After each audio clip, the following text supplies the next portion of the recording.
Bom sábado a todos, muito bem-vindos, que se sintam bem na casa de Deus e é sempre um grande privilégio e uma grande responsabilidade falar aqui de cima. E hoje diria que é uma dupla responsabilidade, deixar à Igreja uma mensagem que nos possa fazer refletir um pouco do que foi o ano de 2019, estamos no último sábado deste ano, e deixar-vos também uma mensagem de esperança para o novo ano que está à nossa porta e à nossa frente.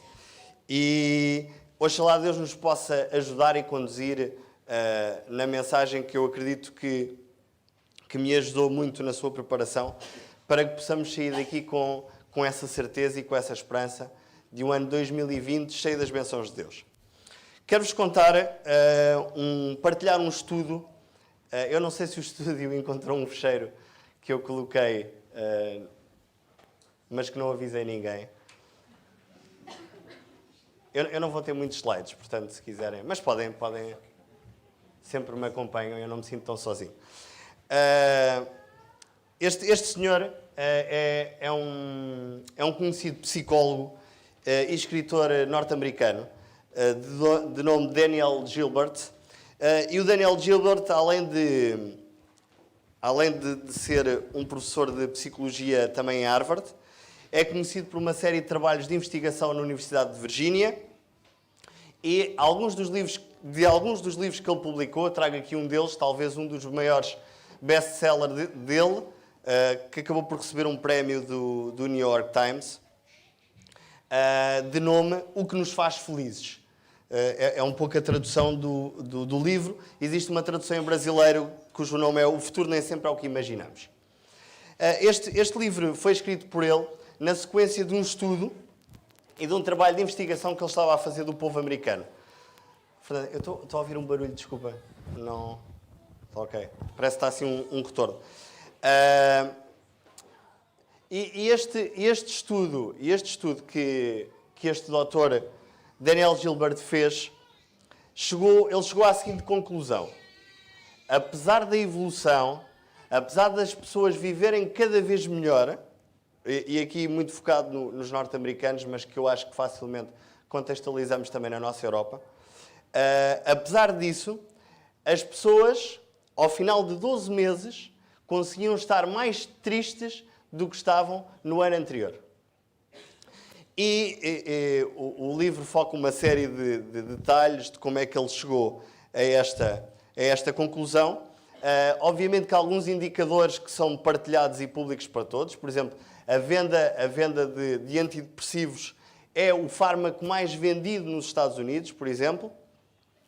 E além de todos estes indicadores que é possível obter nas estatísticas, o estudo revelava que as questões que as pessoas faziam eram muitas vezes: será que vou continuar a ter trabalho no próximo ano? Será que vou continuar a ser saudável daqui a alguns meses? Será que vou conseguir pagar o empréstimo bancário da minha casa? Será que vou ter direito a uma reforma? Okay? Estas perguntas estavam na mente dos americanos que foram alvo deste estudo e que levaram a esta conclusão deste psicólogo, de que as pessoas, ao final de 12 meses, estavam mais inseguras e tristes do que estavam há 12 meses atrás. Um dos aspectos que este psicólogo incluiu no seu estudo foi um trabalho feito por uns cientistas na Holanda, que juntou dois grupos de pessoas, dois grupos de 20 pessoas, ok? E estes dois grupos tinham uma característica muito interessante. O primeiro grupo de 20 pessoas foi avisado que iria receber 20 choques elétricos, ok? Intensos. Portanto, estas pessoas iriam receber 20 choques elétricos intensos. O segundo grupo, também de 20 pessoas, iriam receber também 20 choques. 17 desses choques seriam muito leves e 3 deles seriam muito intensos. E no final, qual é que acham que foi a conclusão que se tirou destes dois grupos de pessoas? Qual é que acham que foi o grupo que viveu estes momentos com mais ansiedade, angústia e incerteza? O segundo. O primeiro, por muito difícil que fosse receber 20 choques intensos, sabia para o que ia. O segundo sabia que ia receber 20 choques, 3 muito intensos, mas não sabiam quando é que os 3 intensos seriam aplicados. E isso fez que esta reflexão desse estudo que ele pudesse concluir que a incerteza, o receio daquilo que vai acontecer, o receio daquilo que está para a nossa frente, é, sem dúvida, algo que preocupa, que nos torna ansiosos, que nos torna inseguros e que reflete isto que ele tinha dito, que as pessoas, ao final de 12 meses, estavam mais tristes e inseguras do que há 12 meses atrás. Ou seja, nós, como seres humanos, em regra, há quem não goste, mas em regra gostamos de ter planos e previsões. Nós gostamos de previsão, gostamos de rotinas. Obviamente que há sempre exceções. Eu conheço algumas pessoas que são exceções, não gostam de rotinas. Cada dia é um novo dia, é uma alegria. Mas a grande maioria de nós, algumas são da minha família, mas a grande maioria de nós vive confortável com as rotinas e com o seu dia-a-dia.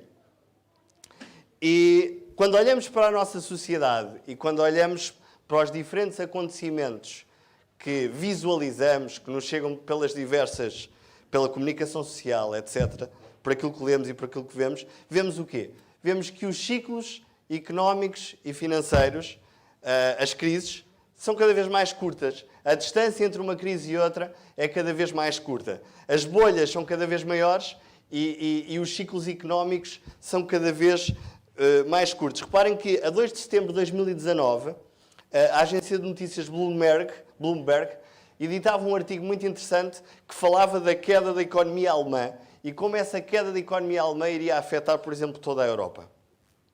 Vivemos também um momento de mudanças climáticas. Cada vez mais, sempre que vemos as notícias, sabemos que esta foi a tempestade, ou o tufão, ou o terremoto maior desde que há leituras. Por regra é isto que acontece. E os nossos líderes mundiais, que estiveram juntos numa cimeira do clima em Madrid, não se conseguiram entender face a este cenário tão catastrófico. E por que não falarmos também de algo que há uns anos nós víamos como sendo algo de outro mundo, do Médio Oriente, os atentados. Hoje os atentados são à porta das grandes cidades europeias. Não é algo que nós consumimos como sendo longe, mas é algo que consumimos quando sempre perto. E estou aqui a falar de cenários muito à escala mundial, que por vezes até nos dizem muito poucos a cada um de nós. Mas a verdade é que também nós vivemos muitas incertezas. Vivemos tempos de incerteza e vivemos muitas incertezas. E a minha questão, para não ir contra aquilo que eu disse ao início, é como é que nós podemos viver com alguma certeza num mundo cheio de incertezas.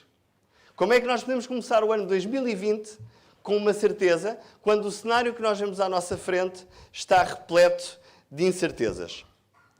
E, antes de abrir a Bíblia num texto que gostaria de partilhar com os irmãos, num texto bíblico que gostaria de partilhar com os irmãos e gostaria de estudar, vou só complementar tudo isto que eu disse sobre as certezas e incertezas com um texto do livro Testemunhos para a Igreja, no volume 9, na página 11, que a nossa irmã Ellen White escreveu.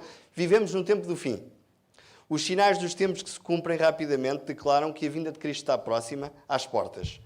Os dias em que vivemos são solenes e importantes.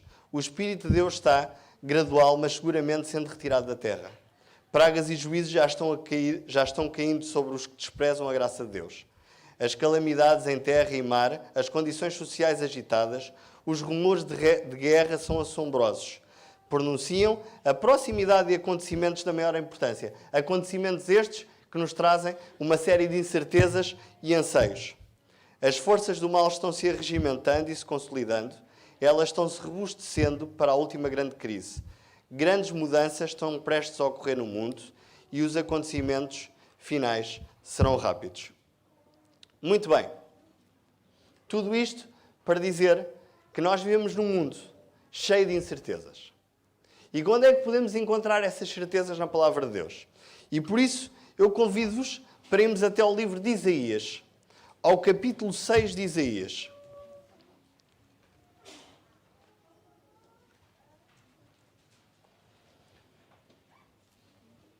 E vamos ver o que é que nós podemos aprender com esta visão que Isaías teve no capítulo 6 do seu livro. E vou ler só o verso 1, que nos diz o seguinte: No ano da morte do rei Uzias, eu vi o Senhor assentado sobre um alto e sublime trono, e as abas de suas vestes enchiam o templo. Isaías recebe esta visão e contextualiza esta visão. Diz-nos que o que é que aconteceu? No ano da morte do rei Uzias. É este o momento que estamos a viver, o reino da morte do rei Uzias. Quem foi o rei Uzias? Alguém quer dar alguma pista? Foi um rei bom ou foi um rei mau? Ou foi um rei assim? Quem foi Uzias?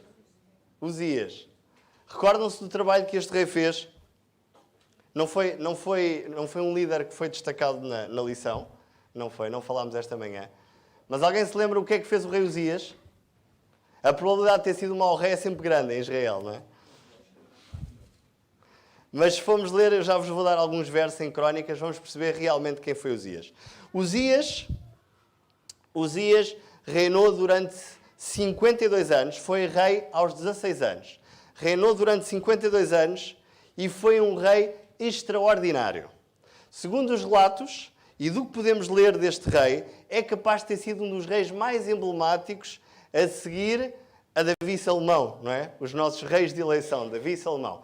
Mas, sem aqui querer grandes comparações, Uzias foi sem dúvida um rei emblemático que conseguiu, ao longo destes 52 anos, fazer crescer a nação e o povo de Deus. As cidades foram fortificadas, a economia cresceu, o povo enriqueceu e Uzias era visto como um estratega de guerra, um político exímio, alguém que sabia liderar o povo.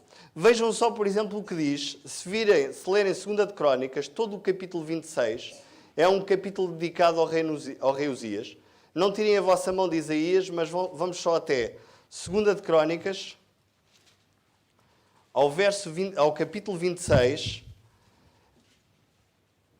E se vocês depois quiserem ler quem foi efetivamente Uzias, leiam este capítulo e vão ficar pasmados com tudo o que este homem fez, mas escolhi só para nos dar um vislumbre de quem ele foi, o verso 15.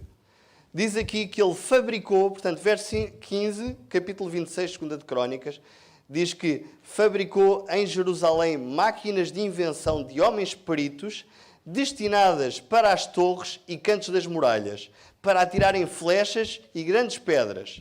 Divulgou-se a sua fama até muito longe, porque foi maravilhosamente ajudado até que se tornou forte. Uzias foi um rei extraordinário, foi um engenheiro que construiu, segundo aqui diz, uma máquina capaz de tornar ainda mais seguro o povo de Israel. Portanto, Uzias, ao longo de 52 anos, tornou-se um rei extremamente forte. E, na altura, as notícias circulavam de forma diferente de como circulam hoje, não é? Hoje é muito mais rápido. O que acontece aqui hoje, daqui a 5 minutos, está do outro lado do mundo, ou menos. Mas, naquela altura, as notícias não circulavam tão rápido. E, ao longo daqueles 52 anos, Uzias ficou conhecido como um grande líder que conseguiu fazer e enriquecer Israel. Mas, há sempre um mas, não é? Esta prosperidade, este crescimento, este avanço fez com que o povo de Deus começasse quê? A olhar mais para si e menos para Deus. O povo era cada vez mais poderoso, estava mais confiante de si mesmo e conta-nos os relatos que os cerimoniais, os momentos em que o povo se encontrava com Deus eram cada vez mais frios e formais. Cada vez menos próximos de Deus, cada vez mais próximos da sua riqueza, do seu dinheiro.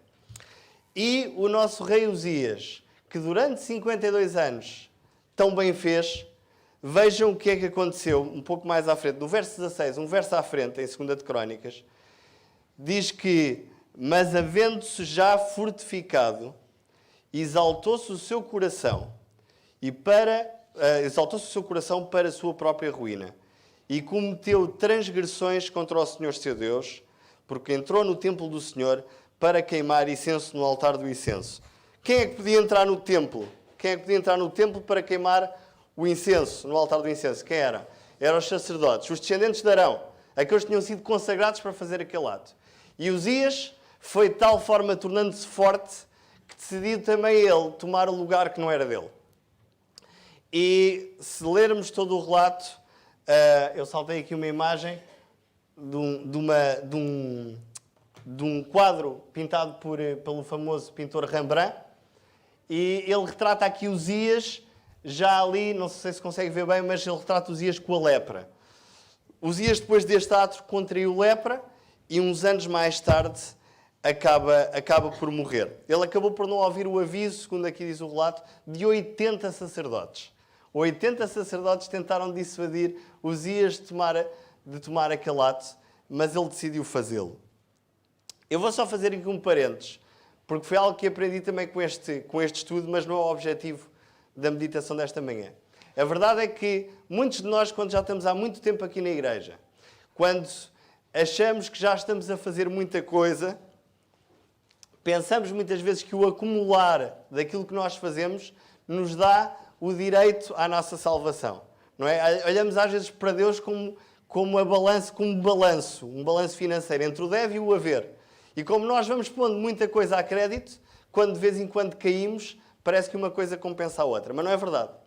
Este homem, depois de tudo o que fez durante o seu reinado, acaba por a sua vida terminar da pior forma possível. E, portanto, apenas dizer que não nos julguemos salvos por aquilo que fazemos. Porque a salvação é o dom gratuito de Deus. Aquilo que nós fazemos é o resultado dessa graça que nós aceitamos. Nós não a fazemos para ser salvos. E esta manhã, na lição, falou-se disto aqui também. Penso que até foi aqui um diálogo entre a Cirlei e o Nelson. E obrigado por terem tocado esse aspecto. Fecho esses parênteses. Voltamos a Isaías. Voltamos ao verso 1. O que é que isto tem a ver com incertezas? O que é que isto tem a ver com olharmos para a frente cheio de incertezas e onde é que nós podemos encontrar estas certezas? Diz-nos aqui, e há esta ênfase de Isaías nesta visão, diz assim: no ano da morte do rei Uzias. No ano. Parece que Isaías nos quer dizer alguma coisa que se passava nesta altura específica. E se recuarmos 5 anos antes da morte de Uzias, nós encontramos, isto também é uma imagem que está no Museu de Londres, mas encontramos este senhor que representa um rei assírio de nome Tiglat-Pileser. Quem foi este rei assírio? Eu estou aqui a dar com um cadastrondo. Vou afastando. Quem foi Tiglat-Pileser? Tiglat-Pileser foi o rei assírio que mais conquistas fez para a Síria. Foi ele que conseguiu levar o território assírio à maior área possível. Foi ele que conseguiu fazer uma série de conquistas. E este rei começou a sua carreira militar 5 anos antes da morte de Uzias. Diz que ele conseguiu fazer uma série de conquistas na Ásia. Eu trouxe-vos aqui um quadro que mostra todo o território conquistado da Síria. E dá para termos uma ideia da quantidade de países que hoje estão aqui representados. Uma parte da Turquia, uma parte do Iraque, do Irão, Israel, etc. Ou seja, este rei foi conquistando território após território. E encontramos alguns escritos históricos, alguns escritos na história, que dizem que este rei se referia muitas vezes ao nome Aziraud-Laud. Aziraud-Laud, traduzido, se diz Azarias de Judá, ou seja, o outro nome dado a Uzias. Tiglat tinha muito respeito por Uzias, tinha muito respeito pelo aquele homem que tinha conseguido fortificar Judá. E Tiglat conseguiu conquistar tudo, mas não tinha a capacidade de conquistar o povo de Deus. Porquê? Porque no entender dele, Uzias era um excelente estratega e ele não conseguia derrotar o povo de Deus. E assim como Tiglat, o povo olhava para Uzias como o grande comandante capaz de fazer frente ao poderoso comandante da Assíria. Se calhar agora aqui olhamos para este verso 1 com outra percepção. Como é que se sentia o povo de Israel? O seu comandante, Uzias, o homem que tinha fortificado e que era capaz de defender o povo de Deus, tinha morrido. E ao mesmo tempo, do outro lado, nos povos vizinhos, tínhamos este rei, o maior conquistador da Assíria. Como é que se sentia o povo de Deus? Como é que vocês acham? Cheio de quê? Cheio de medo, cheio de incertezas. A angústia daquilo que vinha para a frente. O povo estava cheio de receio, porque aqueles que ele achavam que era o seu líder tinha desaparecido. E por isso Isaías diz que no ano da morte do rei Uzias, no ano em que Judá perde tudo o que tinha para se defender, do outro lado da barricada tínhamos um rei que tudo tinha a conquistar, o rei assírio. E é neste momento que Deus vem ter com Isaías e na visão mostra-lhe o quê? O que é que Deus mostra a Isaías nesta visão? Eu vi o Senhor assentado sobre o quê? Sobre um alto e sublime trono. O que é que Deus estava a dizer a Isaías? Isaías, o vosso trono ficou vazio. Uzias morreu. Mas não se preocupem, que eu estou aqui. O vosso trono pode estar vazio, mas o trono do Rei dos Reis não está vazio, está preenchido. O reino de Deus nessa terra está em boas mãos. Porquê? Não porque o trono está vazio, mas porque eu sou o Senhor e todo o mundo está nas minhas mãos.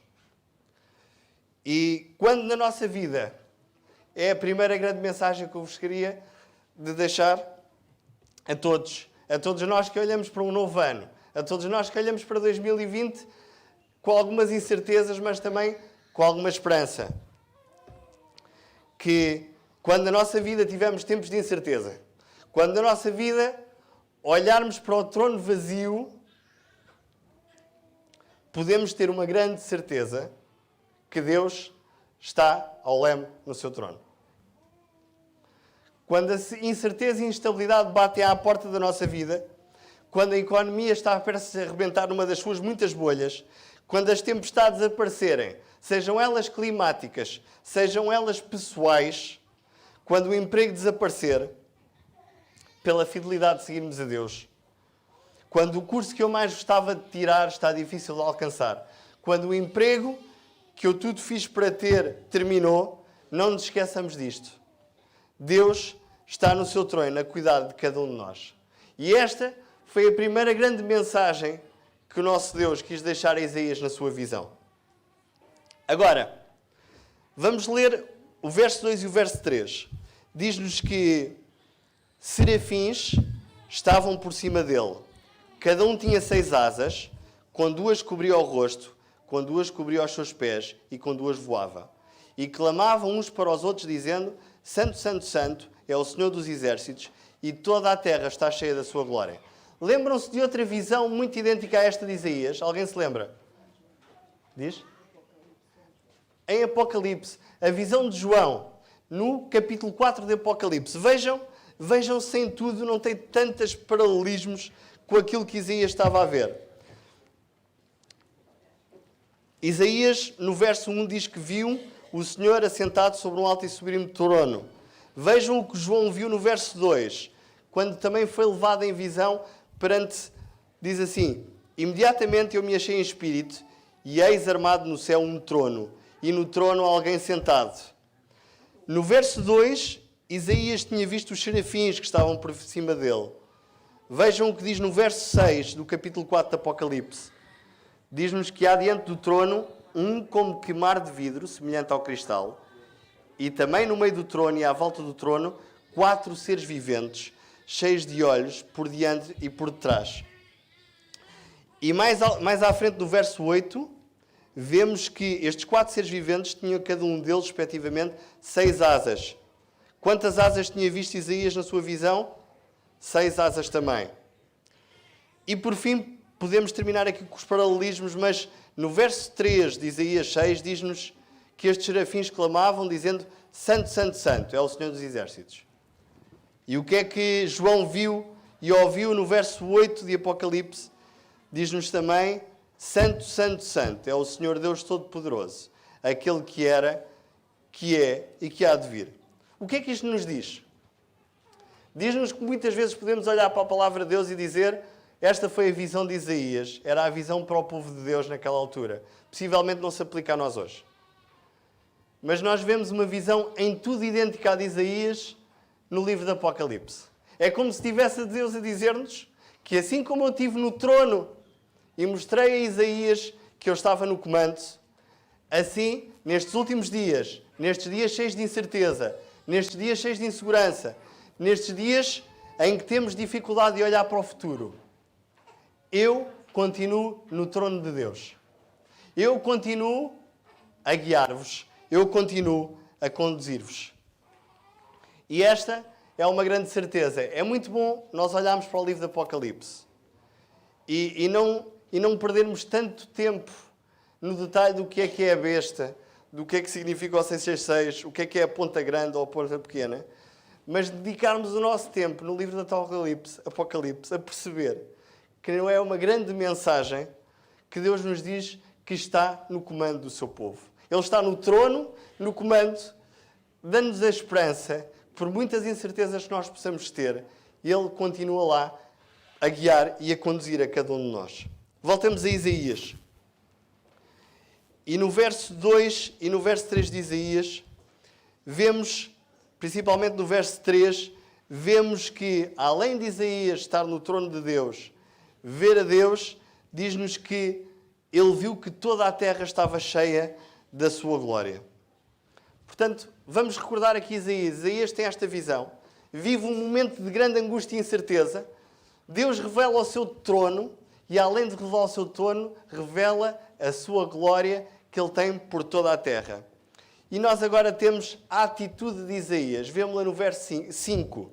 Vejam lá o que é que Isaías disse. Então disse eu, verso 5. Ai de mim, estou perdido, porque sou homem de lábios impuros. Habito no meio de um povo de impuros lábios. E os meus olhos viram o Rei, o Senhor dos Exércitos.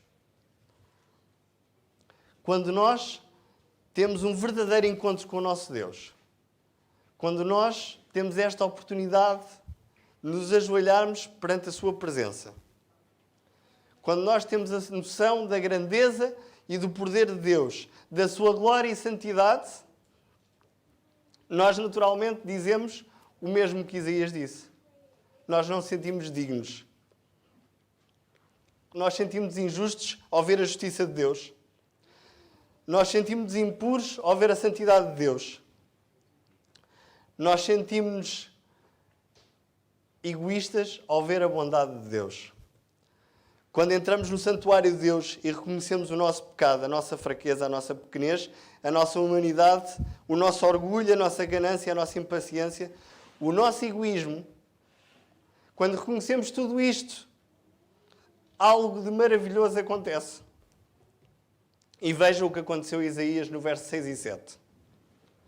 Diz-nos que um dos serafins voou até Isaías, trazendo na mão uma brasa viva que tirara do altar com uma tenaz. Com a brasa tocou a minha boca e disse, eis que ela tocou os teus lábios, a tua iniquidade foi tirada e perdoado o teu pecado. O que é que aconteceu? O que é que aconteceu a Isaías? O que é que lhe foi tirado? A iniquidade dele foi tirada. E a seguir, o seu pecado foi perdoado. Eu diria que a grande necessidade de hoje, a grande necessidade que eu tenho hoje e que nós temos hoje, é que os nossos lábios possam ser tocados por esta brasa viva que vem do altar de Deus. Nos momentos de incerteza que reconhecemos que Deus está no seu trono a conduzir e a guiar o seu povo, e quando nós nos ajoelhamos e reconhecemos o nosso pecado, a nossa indiferença, a nossa pequenez, Deus vem, toca nos nossos lábios, perdoa os nossos pecados e transforma o nosso caráter. Vamos resumir tudo o que dissemos até agora. Isaías tem uma visão num momento de grande incerteza do povo de Israel. Nessa visão ele vê que Deus, ele olha para cima e vê que Deus está no trono. E toda a terra está cheia da glória de Deus. Isaías ajoelha-se, arrepende-se dos seus pecados, arrepende-se do seu orgulho, egoísmo, do seu desejo do materialismo. Ele está perante Deus e pede perdão a Deus. E quando o faz com este ato genuíno, Deus transforma Isaías e deixa-lhe não só com esta certeza que os seus pecados são perdoados, mas deixa-lhe uma missão. E é nessa missão que Deus faz uma pergunta a Isaías. Que pergunta foi essa? Vejam no verso 8. Depois disto, ouvi a voz do Senhor que dizia: a quem enviarei e quem há de ir por nós? Depois de todo este processo, Deus finalmente olha para Isaías e diz: Isaías, tu viste o meu trono. Isaías, tu viste a minha glória. Tu foste perdoado pelos meus pecados. Tu foste transformado pelo meu poder. Mas isto é demasiado maravilhoso e extraordinário para ficar só aqui para ti. E a resposta, qual foi a resposta de Isaías? Eis-me aqui, Senhor, envia o Nelson. Eis-me aqui, Senhor, envia o pastor. Eis-me aqui, Senhor, envia o diretor de jovens. Isaías não disse isso. Isaías disse: eis-me aqui, envia-me a mim. Todos aqueles que confiarem, que virem que Jesus está no seu trono.